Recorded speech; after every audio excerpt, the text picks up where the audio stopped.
Today's August 7th for a biweekly maintenance at Kelly and Vince Scott's, starting in the front circle, which was weeded, raked, and fluffed through. We're nearing the end of the wild coneflower season, but we're going to let them go to seed before we do anything so that they spread all over. We are sort of maintaining the yarrow spread. We don't want it impeding on other plants. We're just looking unintentional. So we did a little bit of editing today in the garden. It's really nice to see those red flowers. There's definitely a lot of life going on in these gardens.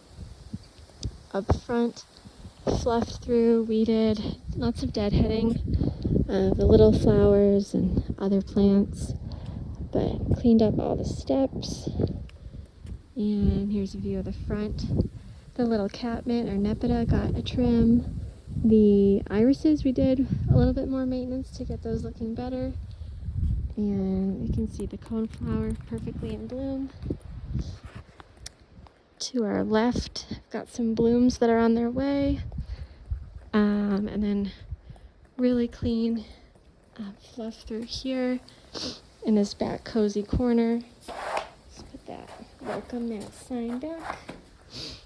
The lilies were deadheaded, as we have a lot of new ones still on the way. And these begonias are killing it. So I say next year we stick with these kinds of canary begonias. I think they do really well. The lantana made a boost. A lot of the plants are making a good push. So same thing over here. The lantana and the orange looks so good. And then here's the garden. This angle. Now in the front, I added some red top hat scarlet begonias for the filler. So we've got a whole variation of pinks and reds and a little bit of orange going on. And then I did pop in another tuberous begonia. I found a couple of HQs, so one there and then one over here just for the little color because they were pretty empty. These pink begonias, same thing, very beautiful, thriving over here, and hoping this stays wet enough. I soaked it twice today, but not sure if they're in town or not, but should stay nice. We removed any dead debris from these planters as well, and then all of it got blown out and swept out. Tidied up the edge of the steps, and here's where some of the Russian sage we kind of dialed back, and then some yarrow that we didn't need in this area was removed. And we've got lots of little coneflowers still popping up, lots of yarrow. All the steps were swept off, everything fluffed. Oops. There's a couple bits of grass right there.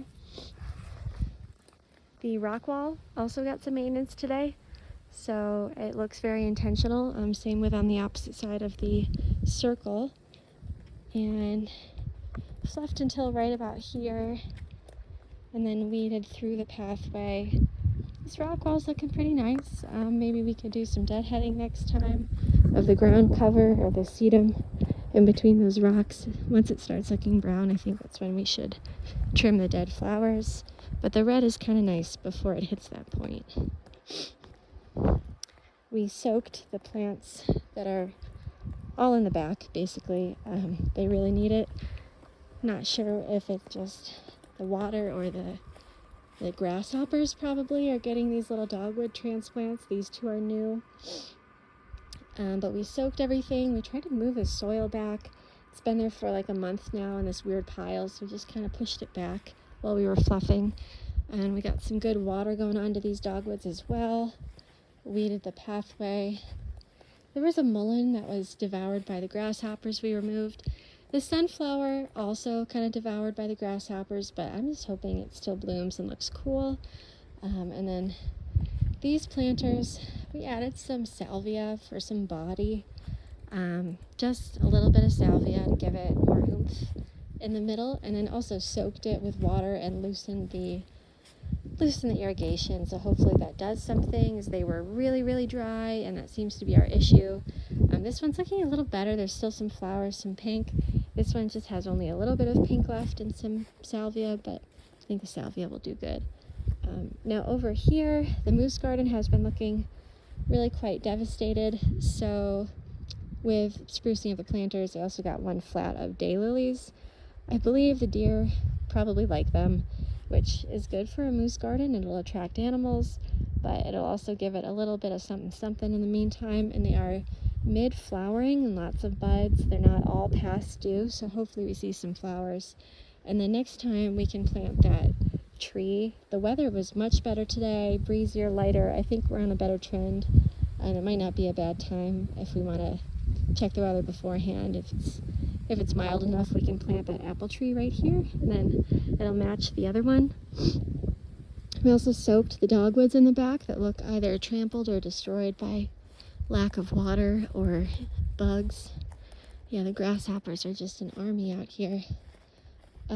Over here it got thoroughly watered as the hydrangeas are just starting to bloom over here. So let's see how that progresses. There were little bunny rabbits this morning, so they've definitely been chomping on something. We got the weeds out of the steps. There's always a little thistle and some grass, but now it's gone.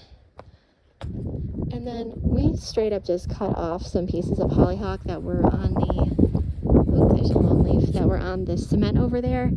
Kind of just too heavy, didn't have stakes, and there's just a lot of it. So I know we saved it earlier, but we can cut a little bit back today. This is looking beautiful as well. Some deadheading to continue with this beautiful green patch. And then this got deadheaded again. Flowers. So really clean, really lush. The honeysuckle on the wall looks like it's not blooming anymore, but it had a really good run. Over yonder, coneflowers, pretty incredible. It'd be nice if we could propose something for these planters. Just a little bit more color, more intrigue, because they're quite wonderful as they are, but we could use a couple more things in there.